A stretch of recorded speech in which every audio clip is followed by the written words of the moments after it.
Hello and welcome to another episode of Dana White's Contender series with Couch and Dogfather. We're going to go with that as the name.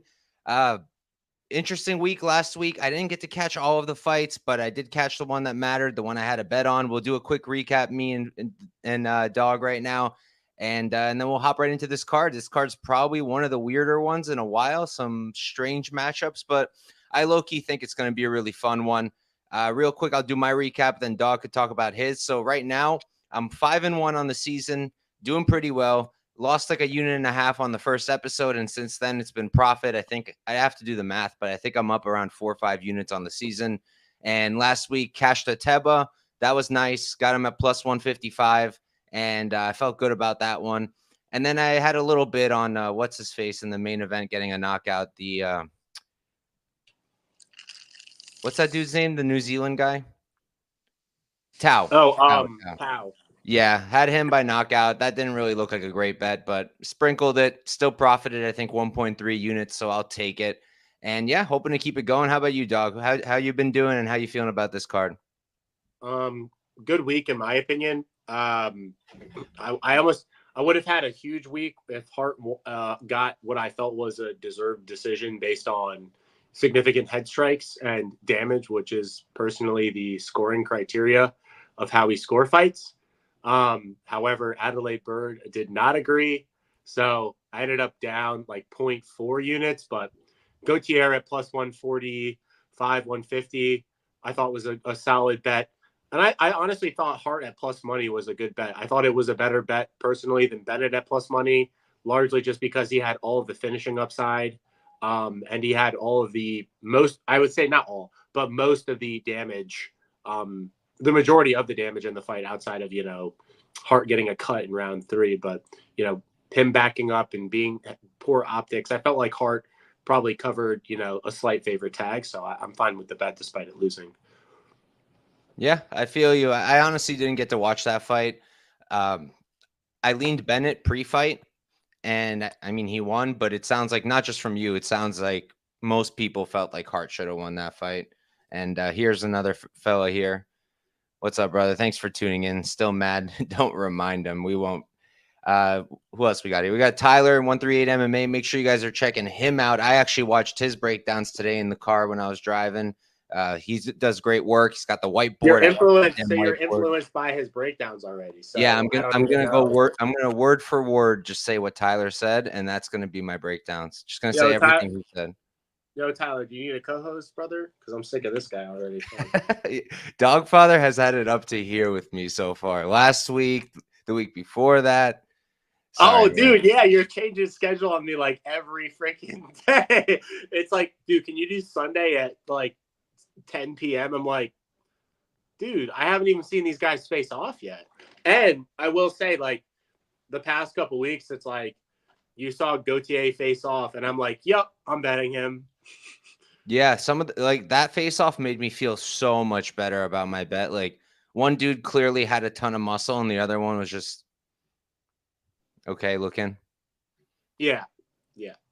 But all right, let's jump into it. First fight up, we've got Rose Conceicao, I think is how you say it, versus Alexia Thainara. Rose is 7-0 undefeated. She's 27 years old, 5'5". Don't have her reach. Thainara 10-1-0, 26. She's going to be 5'4", so she's 1 inch shorter, and she has a 62-inch reach. I'm going to say it straight up. I barely got to tape this one. I briefly ran through it. I'll give my little breakdown after Dog, but Dog has a bet, and he did tape it, so why don't you start us off, brother? Yeah, I bet Thainara at plus money. So I think the line was good at like plus 115. I think any plus money on Thainara was good. I have a bigger position maybe than I want right now, but I have like I have to win 2.5 units. So a pretty big bet. But I might reduce. I haven't decided yet. I'm going to just kind of see how I'm feeling. throughout the day. See where the line goes to. If it comes back to pick them, I'll just leave it. And if I get some extra, steam, which I kind of feel like it's deserved personally. I think Conceicao is good. She has good wrestling. She has a good striking game. She's definitely looks more polished on the feet, I would say. Better footwork. She moves in and out well. She's gone 5 rounds, which was like a pretty impressive thing to see. It was a solid performance despite her looking lackluster at points. But, I think her name is Alani Lopes or Lopez. She's a solid fighter. I mean, nothing to say, this was like a bad performance or anything. I just think, I think it kind of was her first real step up in competition and she looked lackluster. And I think she kind of proved that her win condition here, based on what I viewed there, was that, she's kind of drawing on thin margins on this matchup. I think her wrestling is pretty good, but I'm not sure what her jiu-jitsu game is like. She doesn't really have any submissions or doesn't really pass, to mount or anything. She kind of just chills in half guard and she can be taken down herself, which is where I give Thainara some advantages, which is in the jiu-jitsu realm. I think the striking is relatively close, and I think Thainara is just a little more aggro on the feet. I think she hits a little bit harder too, especially with the hands. So from an optics standpoint, I think she'll probably be landing a little bit bigger. So I guess I don't really favor her on the feet because she's just not as technical, but I think she's got pretty good physicality, and I think she's the more aggressive, fighter, and I think she's got better jiu-jitsu. And I think if this matchup even hits the mat and she ends up on bottom, I've seen, Conceicao get swept, and I've seen Thainara sweep from bottom. So I haven't seen that same jiu-jitsu game from Conceicao, who's more of a wrestler base. You'll hear it brought up a bunch. And kind of based on that, and Thainara, in my opinion, having a little bit more top time upside because she's a little bit better of a jiu-jitsu player, and the striking being close, I think she's, accurately lined at a slight favorite price. Both girls are 26 and 27. Both have fought up and down, a so-so regional level of competition, not the highest, but not the worst. We've seen them tested a little bit, so I think it's a competitive fight, but I lean Thainara to win, and I got an underdog price, so kind of a simple, logical bet there. I think like 55% is fine, which is kind of where the line sits at cross market, which I think is all right. I think if I was a little bit more aggressive with my capping process, I could say 60% because I give her most of the finish equity. She's a good back taker. Kind of where she shines, in my opinion. She's got really good jiu-jitsu when she gets on top, and she's really good at finding people's backs. So yeah, I give her the submission upside, the finish upside, and I think it's close on the feet, and I favor her to get on top in larger portions of this fight. So yeah, I think 60%, maybe being a little aggressive, that might be a little bit on the line, but from now, I'm happy with my position, and I'm going to probably leave it there, or maybe reduce to win 1.5 units instead of 2.5. But right now, I think it's a good spot at the prior line. Right now, if I was advising somebody to make a bet, not financial advice, I'd probably leave it, see where the line goes. To me, it feels relatively accurate right now.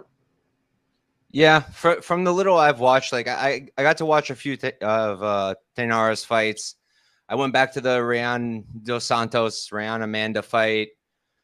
Saw her get taken down, saw her sweep, get on top, then get the finish. And then Rose, I really didn't get to see much from her. I watched her last fight, and that was really it. And saw her get taken down by someone who's billed as a striker. Saw her get her back taken. So to me right now, with the little tape I've seen from the wiki capping I've done, appears that Thainara is probably the side, more aggressive, like you said. I think she hits harder from what I've seen. But I'm going to really have to go, and I'm going to have to look back a little bit more on both fighters and try to see where I'm at.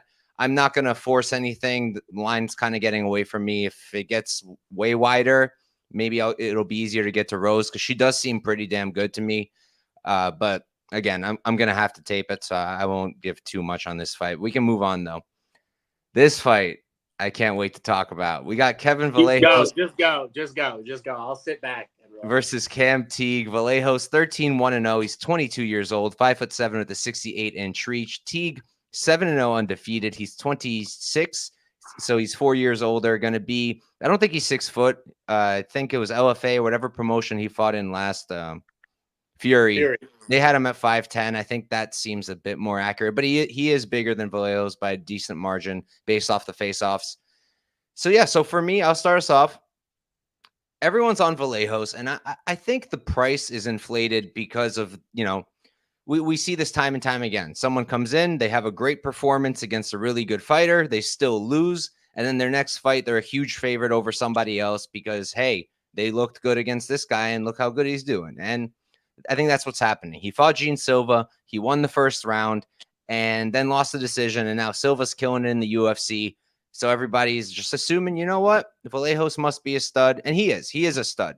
But I don't know that he should be minus 400 here. And I think it's going to continue to get wider because people are just kind of looking at Teague, seeing that he's not super athletic, seeing that he's hittable. Again, looking at Vallejos' performance against Silva and saying, yeah, he should roll. And I don't think he's going to roll. Honestly, I really don't. If you think Vallejos covers, in my opinion, you have to be thinking that he gets Teague out of there relatively early.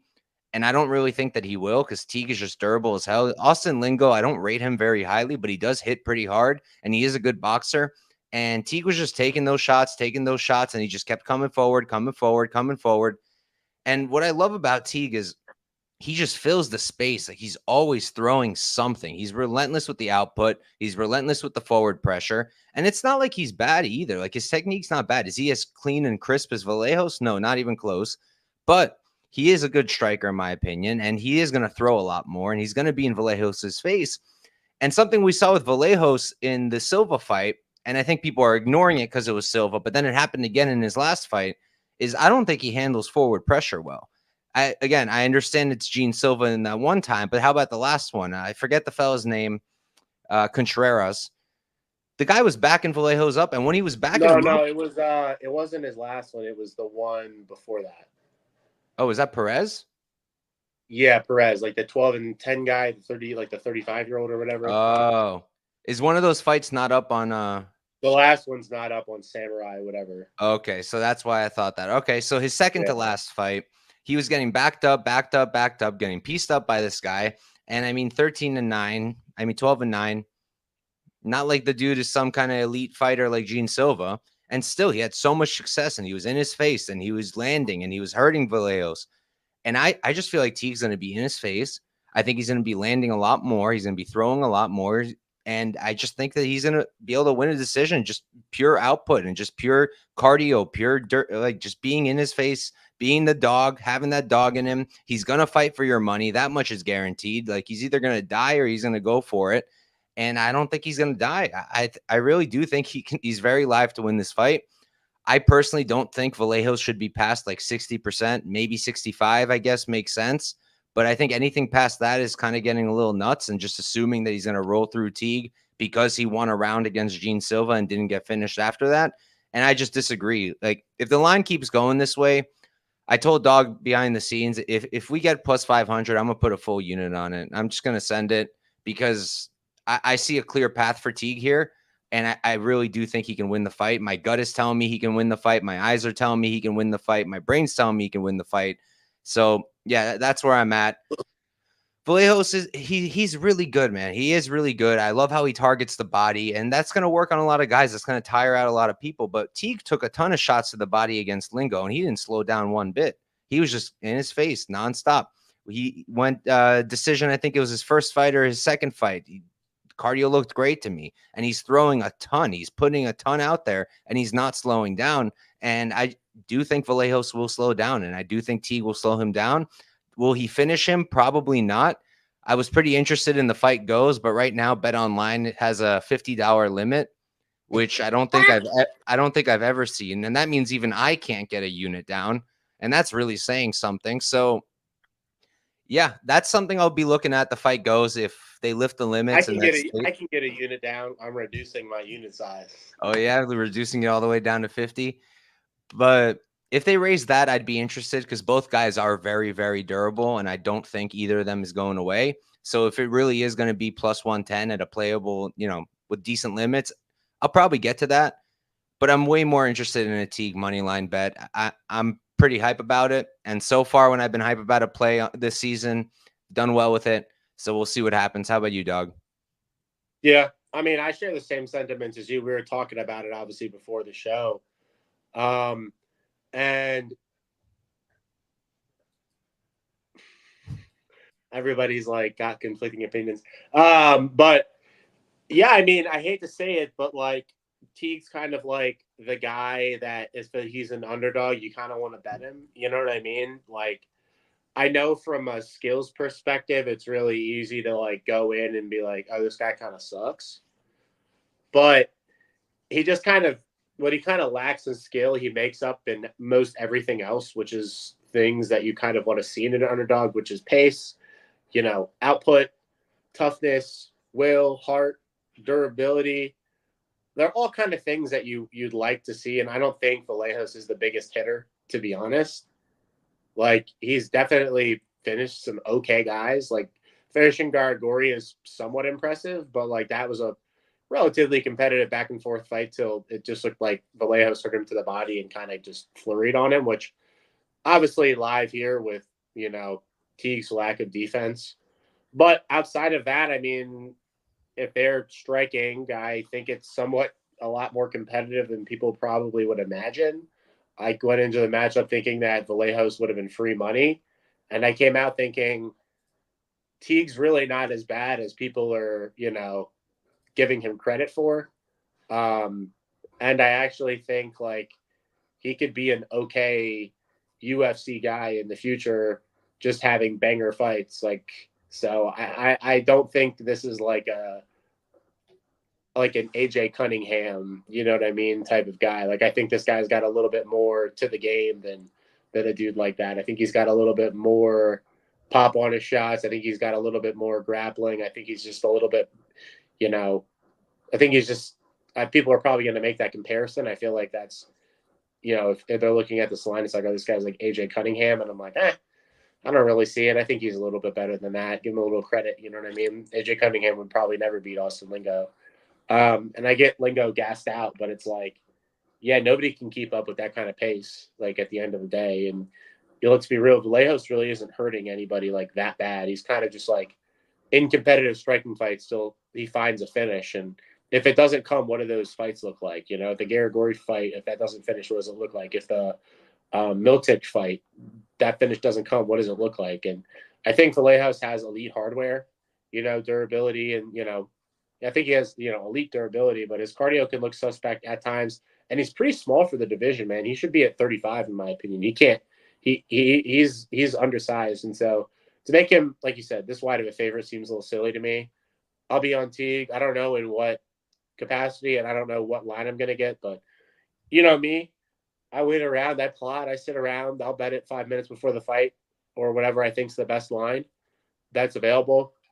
I'll keep track of the market on Pinnacle and whatever and see where we go and where we head. I'm kind of the same adage that it seems like there's mega steam on Vallejos, and I expect to keep going. So, yeah, I'll probably be there. So, especially if Thainara wins, I'll probably go in for a full unit, just because my upside would be tremendous. But if even if she wins, I still just might go for a half unit poke because my gut's telling me that if I pass it up and he wins, I'll feel worse than if I take the shot and he loses. So that's kind of how I'm feeling about the matchup. Yeah, and it does seem like we're going to get a crazy line. This is one of those spots where people are just going to parlay him. They're going to go crazy on him. I've already seen people with 3.5 units to win one on Vallejos, and I think it's going to keep going. Before we move on, first off, my guy Evan, what's good, brother? Make sure you guys are checking him out. I believe he's doing content now on his channel, Combat Capital, I think. I'm not going to say it the way he says it, but make sure you're checking out Evan. You mean Combat Capital? He's got some interesting stuff going on. And let's see. What do I want to? Yeah. What do you think of this? Is Teague at a huge disparity if it hits the mat? Personally, has Vallejos really shown that much, ground game? He's got a good back take, but so does Teague. And neither guy's really coming out here and wrestling. If anyone's going to wrestle, I think it'll be Vallejos, but I don't think there's like a huge disparity. What do you think? Yeah, I think if he does, it's going to make him tired. That's a good point too. That's a good point too. Yeah. And you mentioned earlier, Lingo lost because he was gassing out, but what made him gas out, right? Teague did, because he was just nonstop. He just wouldn't stop. But all right, we can move on. Next up, this is a fight. It's a fight. We've got Francesco Mazzeo versus Kevin Christian. Mazzeo 4-0 undefeated. He's 27. He's 6'2". Don't have his reach. Christian 8-2-0. He's going to be 29, so he's 2 years older. Going to be 5 inches taller, and he's going to have an 80-inch reach. He's a tremendous fella. What are you thinking here, dog? Yeah, I remember Christian because he was kind of like an unknown Brazilian guy coming into LFA, and I remember thinking about fading his opponent with him because the guy who he beat in LFA was just looks like a juiced up Brazilian jiu-jitsu guy that like doesn't know how to do anything really well, and they kind of just like went to war, and Christian just showed more heart, a little bit more cardio, a little bit, I guess, better game. He's huge for the weight class. And I actually don't think he's that bad, to be honest, especially for 205, but at the end of the day, like, there's a lot of questions, he kind of just seems like a regular LFA Brazilian that's just big with a decent game, and he moves pretty well. So, I don't know what to think about him. He's kind of a mystery box still to me. I guess the same can be said for Mazzeo.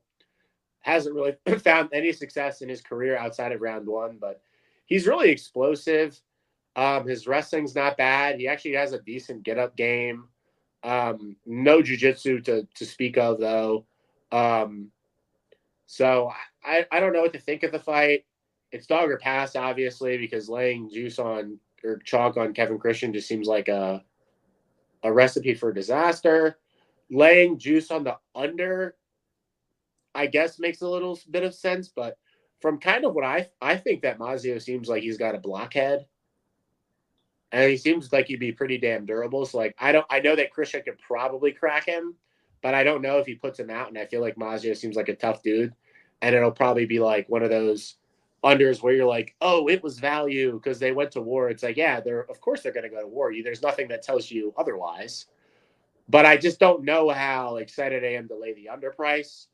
And I just don't know how excited I am to bet Mazzeo because, I haven't seen the guy out of round one. But yeah, he could kill Christian in round one easily. And then outside of that, maybe he's improving. Maybe he's going to come out more patient and actually like use his striking, because I think his striking is pretty technical when he chooses to fight like at a reasonable pace. You're like, oh, this guy's jab is really nice. Oh, there's a really nice left hook. Oh, there's a really nice straight right down the pipe. And you're like, can you just relax, my brother?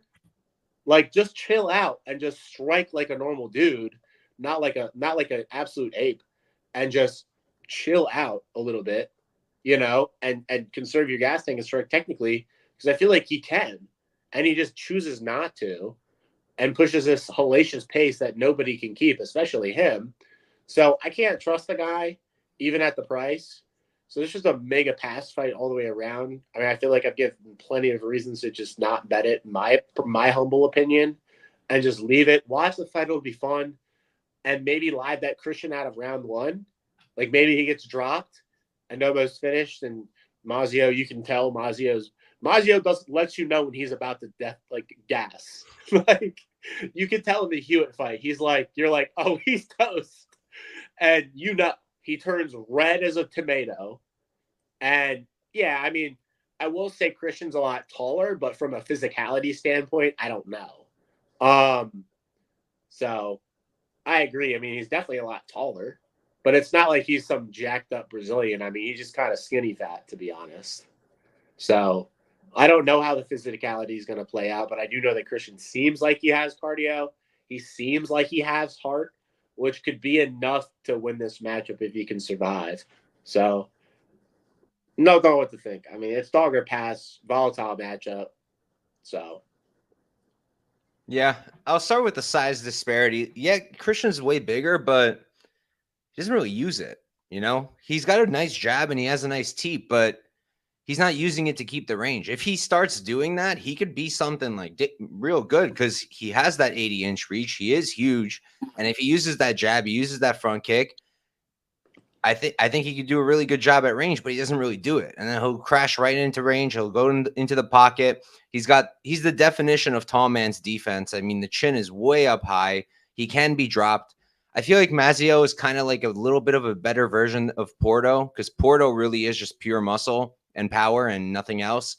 And Mazzeo, power, but he's also pretty good. I actually liked his striking from the little that we could see because there's so little tape. In his like two real wins, the ones where he truly won, I mean, he cooked both of them. His last opponent, I mean, that was really nice. Knocked him straight out. His first pro fight. Oh yes, I think that guy drove an Uber for me the other day. Actually, he looked good in those short few seconds. But the one thing I noticed, he immediately hurts the dude. Like clearly, the guy is done, and then goes for a takedown. And I was just like, why? My brother, what are you doing? Yeah. Why? That was the most unnecessary decision I've ever seen. And then the other two fights. I bet that under 1.5 too. Did you? Guess what the price was? Wait, how did you even bet that? What fight? Cage Warriors. Oh, we're talking about different fights then. Are you talking about Aresti? No, oh yeah. Joan, I forgot that he hurt Joan. No, I was talking about this guy, Esposito. So his first pro fight. Yeah.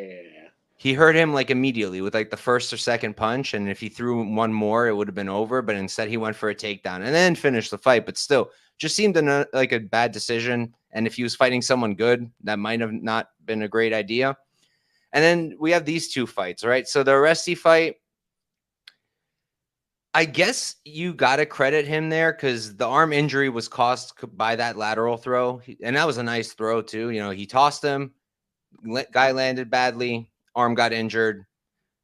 Don't know how the fight would have gone if it didn't happen, but I'll give him credit because he did kind of cause it. But then this fight, the Hewitt fight, his takedown defense looked pretty poor. He does pop up really quickly, but I don't think that's going to be really a problem here because I can't imagine Christian going for a takedown. I mean, he kind of took down Porto in their fight, but that was just like he caught a kick and Porto just fell down. And it's not like he controlled him. Porto got right back up.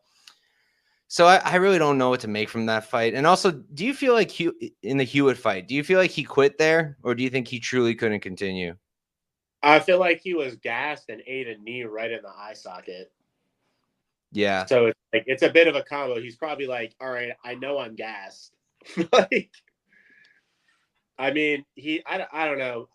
I'm not a big fan of saying that like fighters quit, you know, especially when they're like fouled illegally and they're probably on their way to losing. It's probably more of it could be a business decision more than it probably was a quit job, but I can definitely get the angle for thinking that he quit. But if you're him in that situation, you're like, oh shit, I'm gassed. I've been illegally fouled.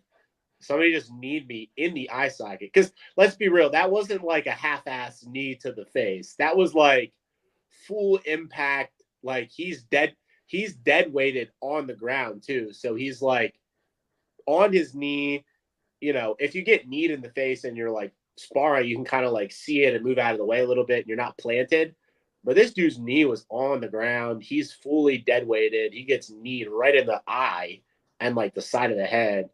So I'm like, I don't know. I'm not a fan of it, but it seemed like a little combo of both, where it's like a business decision, and he's like, I probably can't win this, and probably a little bit of like, I probably can't continue too, because I mean that was a brutal knee at the end of the day. Like it wasn't like he got hit with like a little BS like tap to the side of the head. I mean he got kneed like full force. So. I think it's a little bit of combo, but I don't take anything from it because I'm not him. You know what I mean? So that's a decision that he had to make. Yeah, I feel you. Just for me, it kind of threw me off, but yeah, I think I'm gonna have to pass. I was thinking Mazzeo just because I could really see him knocking out Christian early. I really like his striking from the little I've seen. I like the power, but I also feel like Christian seems to maybe have more of a like higher ceiling. I really liked some of the things he did against Porto. I think his counter right hand is really nice. I think the knees are nice. I think the teeps, like I mentioned, are nice. So yeah, I've been back and forth. Like originally my breakdown, I went with Mazzeo. Then 5 minutes later, I was like, let me rewatch their last fights. And then I was like, maybe Christian. So I'm probably just going to pass unless the line gets really wide on one way or the other. Then maybe I'll get involved because I can make a decent argument for both. But we're working with so little information. So probably one of those fights where it's better to just pass and watch them and then maybe fade them in the UFC if they make it that far. But we can move on. Next up, we've got my first bet of the card. We have Daniel Frunza versus Vadym Kutsyi. Frunza, 8-2-0, 30 years old, 6'1", don't have his reach. Kutsyi, 17-1-0, 33. He's 3 years older, and he's going to be apparently 1 inch shorter, but at face-offs, that looks pretty much the same size. And make sure you guys take my guy Evan's advice and click the like button. If you're on Twitter, like, retweet, do something. It really helps out. If you like our content, help us out.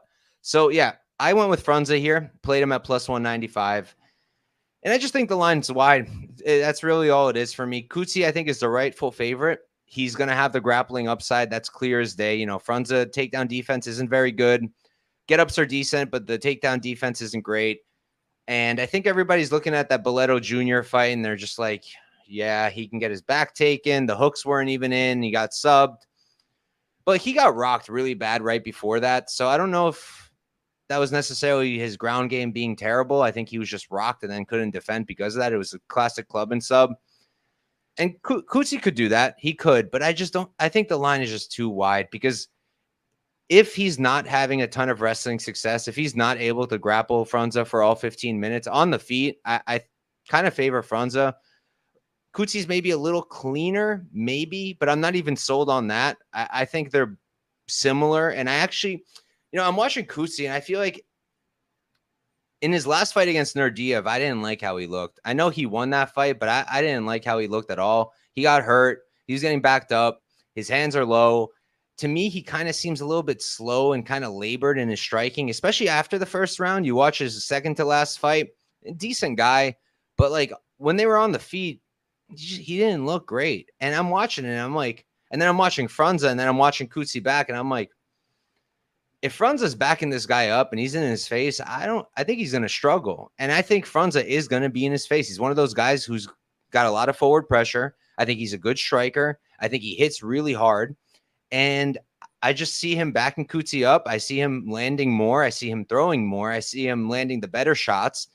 And I just, maybe it's a gut feeling, but I really do think he's going to win the fight. And can he be out grappled? Yeah, that's why I think Kutsyi is the rightful favorite. He's got more ways to win, and he's going to have that grappling upside.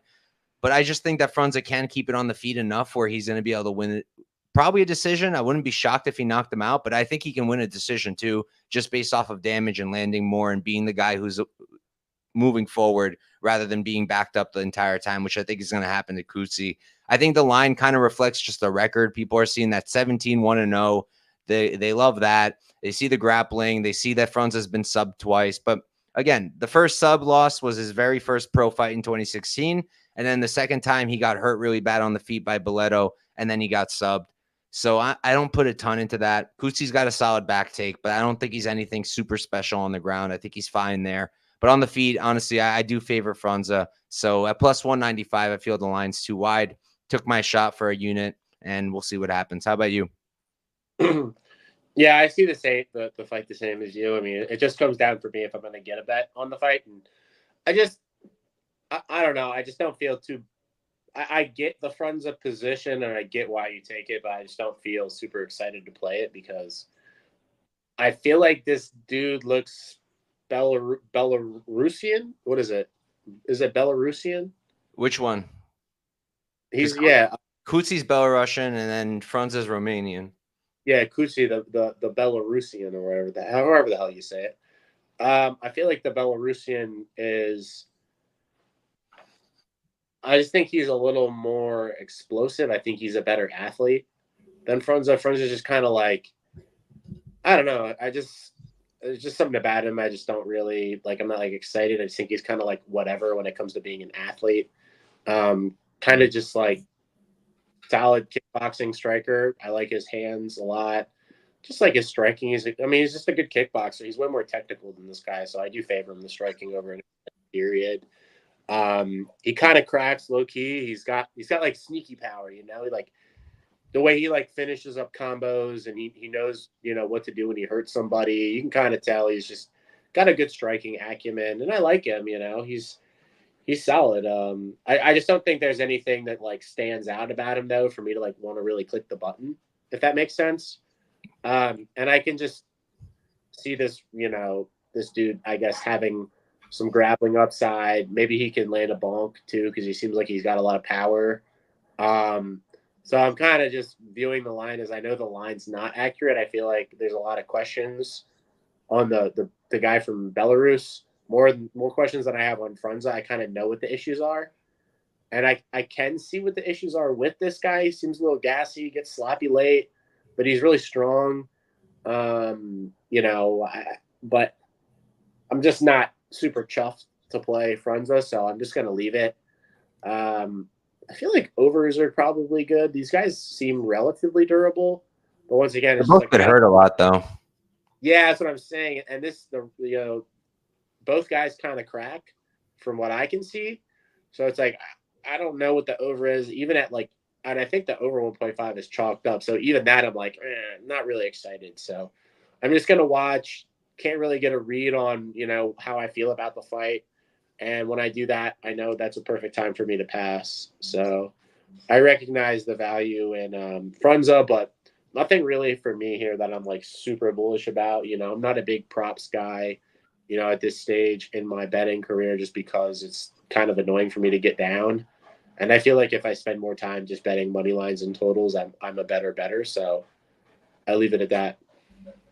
Yeah, I get it. I kind of like, I just looked at it. I kind of like Frunza round 3 also plus 1,200. Because yeah, like the thing that really like got me to the bet is Kutsy's cardio. I don't like it. He really does seem to slow down.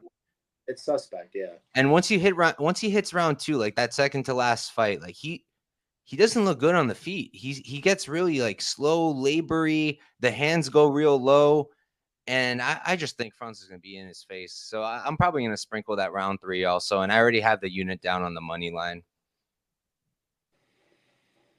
Hamzat Naganu saying, I saw this guy at the PI. He was working out at 2:30 a.m. Well, you got to tell us which one.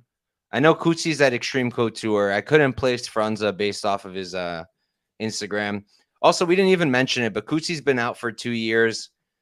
And we've kind of talked about this on previous shows for this season. Like, with some people, that's a good thing, right? The younger guys, they're out for a year or two. The Jordan Santos, I think, was one of them. And they come back looking way better. But I don't know if he was 31 in this last fight. Now he's 33. He is at a great camp. So maybe he is really improving. But I think I expect him to kind of look the same. But we'll see what happens. And the face-offs did kind of make me feel better too. Because like you, just watching the tape, Frunza didn't seem super athletic. But he's the guy out of the two of them who had the six-pack. He had the abs. He looked a little bit more like solid, I guess is the word. So, yeah. Hamzat Naganu is saying it was Kutsyi working out at 2 a.m. So I guess he's working real hard. Yeah, I get it. I think he's the rightful favorite, but I just think the line's wide. We can move on to the fight of the century over here. I don't understand why we can't get a good Ukrainian MMA fighter. It's really driving me crazy. Can we just keep this short? Yeah, we can try. We have Bailey Schoenfelder versus Danylo Voievdokin. As a Ukrainian, I should be able to pronounce his name, but I can't. Voievdokin. Schoenfelder, 5-0, undefeated, 27 years old, 6'3" with the 76-inch reach. Danylo, 6-0, undefeated. Huge asterisk next to that record.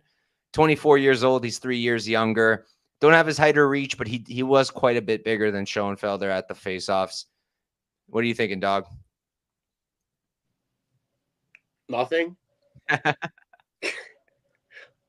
Nothing at all. It's just elevator music in my mind when you talk to me about this fight, because I just don't really care. I mean, I bet Schoenfelder last time out. I don't know if you were there. You were part of the gang on betting Schoenfelder to fade Velasco in CFFC. I don't think I did, but I would never bet Velasco. So Yeah. So bet Velasco or bet Velasco. I never. But I bet Schoenfelder last time in CFFC. what was Pretty the familiar. line? What? What was the line? Take a guess what what I played. Was he the dog? Actually, I know Pepe got a good bit of money down at dog at like Pick'em. That's interesting. So by the time I got to it, I think it was like minus 155. So I hit minus 155, 75, and 200. Nice. So yeah, he closed like minus two something, but yeah, he covered that. He covered that line. He's a good fighter, man. I like him. He's got an interesting game for heavyweight. I think he has obviously a lot of advantages in this fight just because there's more data on him. I know he has good cardio. I know he's a good wrestler. His striking's okay. He's a little stiff on the feet, but he keeps a good pace up. He defends takedowns well. He's a good wrestler as well. He can get on top offensively. So yeah, I mean, I think the line is warranted for what I know. Because I don't know shit about this other guy. I know he's big. He's a pretty big dude. He's like easily like 6'6", 265. Looks every bit of a heavyweight. He could even be taller than 6'6". He could be like 6'7". He's gigantic. But outside of that, I don't know anything. So I watch his tape and he's slow as molasses too. And he's fighting like what I presume to be like his maybe like a barber or like a 7-Eleven employee. I don't know who he's fighting. Maybe they work at like a halal, I don't know what they have in Ukraine. Do they have kebab carts in Ukraine? But Never been. Never been? Okay, well, that sucks. You've been to Georgia, but you've never been to Ukraine. That's actually sad. I mean, it's on the bucket list, but they're in war right now, so I can't go there. What's stopping you? You don't want to support your countrymen? That's pretty fucked up. I'm not ready to die yet, dog. I'm only 26. Don't worry, I look like I'm 35, so I'm ready sooner than you. But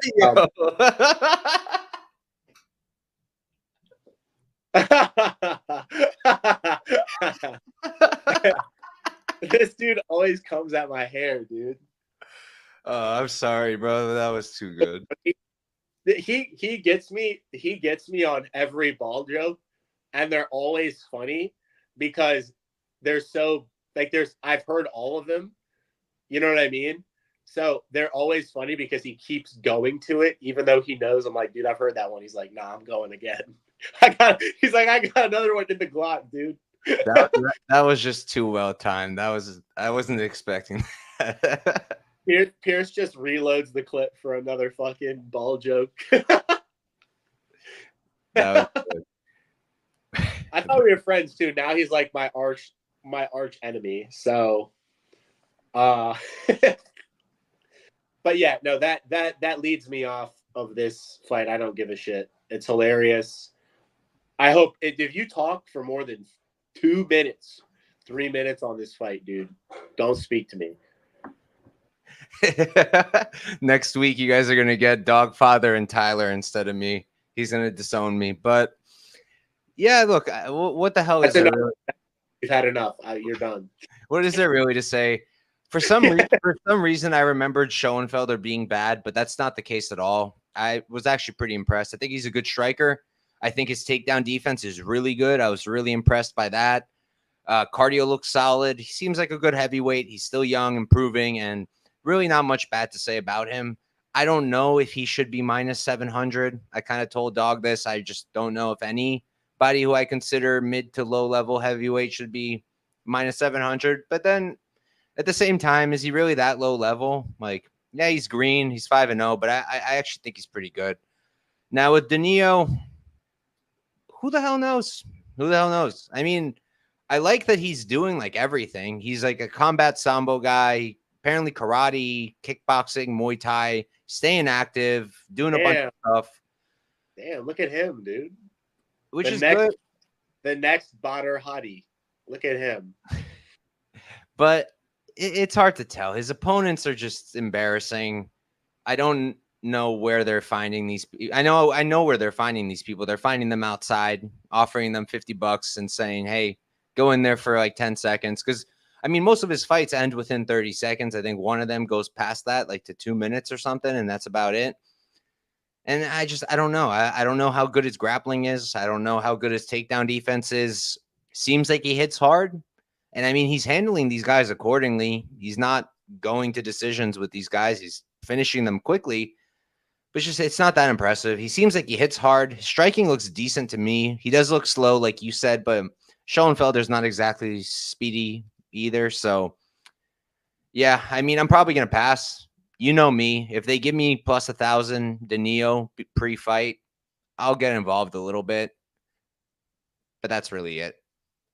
Maybe Danylo knocks him out, and if he doesn't, he's probably going to get cooked. Maybe you could look at like Schoenfelder round 2.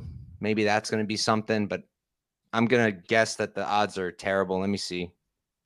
Probably. Plus 225. You can't even do anything with it.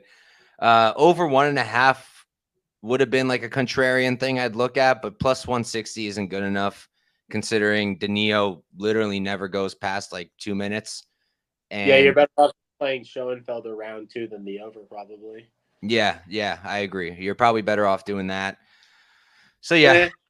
Yeah, probably. I mean, who like you said, who knows? So there's really no way to know, and that's kind of why I'm down to like, if it keeps going this way and it goes the way we've seen so far with Dana White's Contender Series, where like Shannon Clark, for example, people didn't know anything about the other lady. She went up to minus 2,000. Was she the rightful favorite? Absolutely. Should she have been minus 2,000? No. And I took advantage. So I'll probably take a shot if it gets to like plus 1,000. And I think it will, but nothing serious. Like Teague, I'm going to put a full unit on if I get the number I want. But for this one, it'll be maybe like a 0.2 unit play, something like that. We'll see. I was going to do his KO, but it's like plus 750, and his money line's going to pass that soon. So, yeah. So much value in that KO prop. Wow. Nothing. There's nothing really there, especially considering it's going to be plus 750 probably on the money line soon. It will be. How many Vallejos Schoenfelder parlays do you think there's going to be tomorrow? Infinite. I already know there's people out. Are parlays available yet? Let me see. Yeah, there are people watching this show that have a Vallejos Schoenfelder parlay, and they're really mad at you right now. Can I interest you in a Vallejos Schoenfelder parlay at minus 245? No.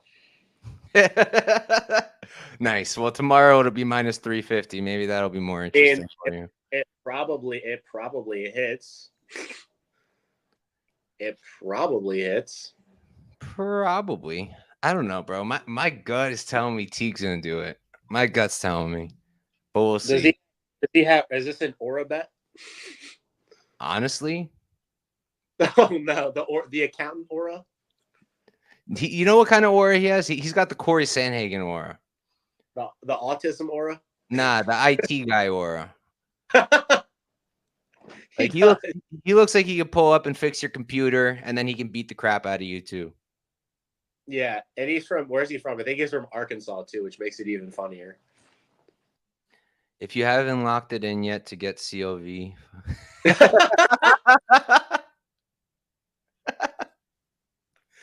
See, my viewers know me now. You need to get reverse CLV? The real ones know why I played Marab at minus 130. The real ones know. You kept playing him too, which was good. I mean, I from the beginning, I knew he was going to be a max bet for me. I played the minus 130 just because I thought maybe it doesn't go past that. I felt like it was probably going to hit plus money, and indeed it did. But at the end of the day, like there's value on that minus 130 as well. So I feel pretty damn good about that bet. And seeing that in Georgia was so sick, bro. That was awesome. Cool. We haven't talked much about that. You got back yesterday or today? Literally last night, yeah. And I had to tape all today to be able to do the show. Wow. Thankfully you didn't cancel because I probably would have never been back. I would have retired. I would have retired from this show. That would have been it. If you skip on me 2 weeks in a row. But we have Torres Finney next week, bro. Oh, God. Who's he fighting? Forget his name. I'm pulling it up. Screw it. Let's check it out. It's gonna be okay. I'm gonna say minus 200. Some random Brazilian guy. Incorrect. Oh, Abdella Errami. Why do I feel like I know him? I know why we know him. He fought in UAE? Nah, he fought in PFL Europe one time. Oh. Yeah, he fought Madeline Pervolusu, and he knocked him out in the first round. Wait. What's his name?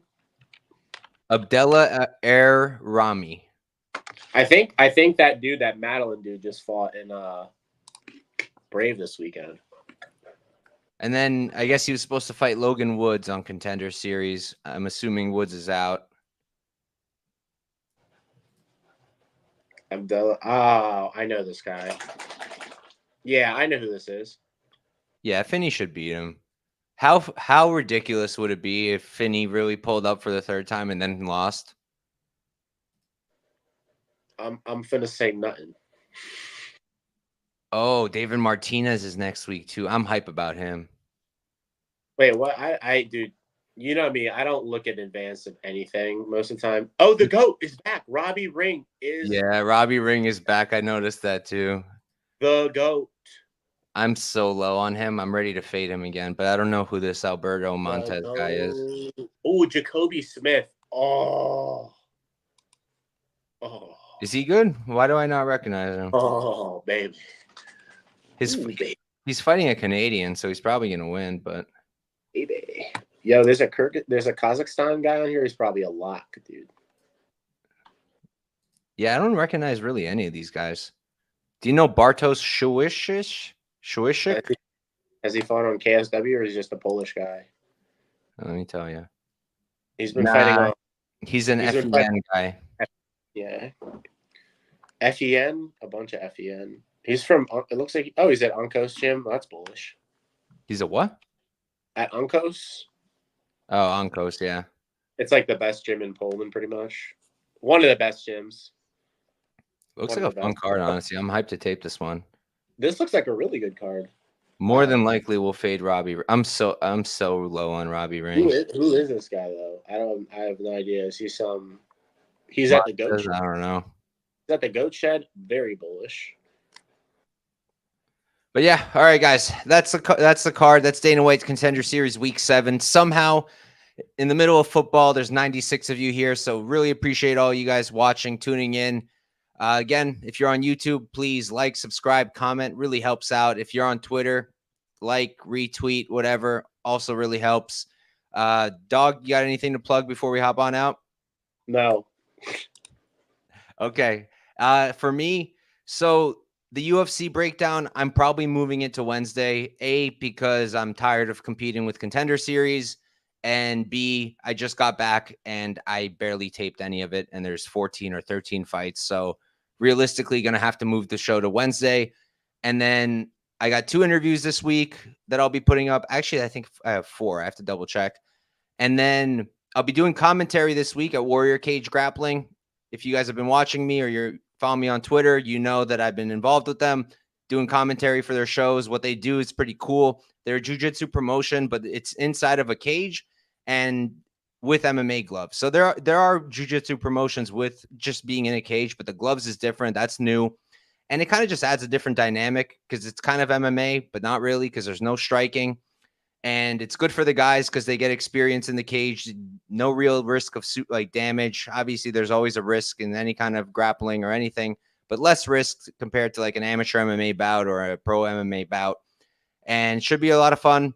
We're currently working on getting some guys to pull up, some fighters. I'm working on one really big name. I don't think it's gonna happen, but there's a shot. I'll be talking about it for sure if it does. If you're a fighter watching, amateur or whatever, and you're in the East Coast, New Jersey area, hit me up. Maybe we can get you on the card. Don't really have to make weight. The weight classes are relatively open. And it's a really good time, tournament style, good show. And you get to hear my beautiful voice on the mic. But yeah, guys, thank you all for tuning in. Peace out and good luck tomorrow and this weekend.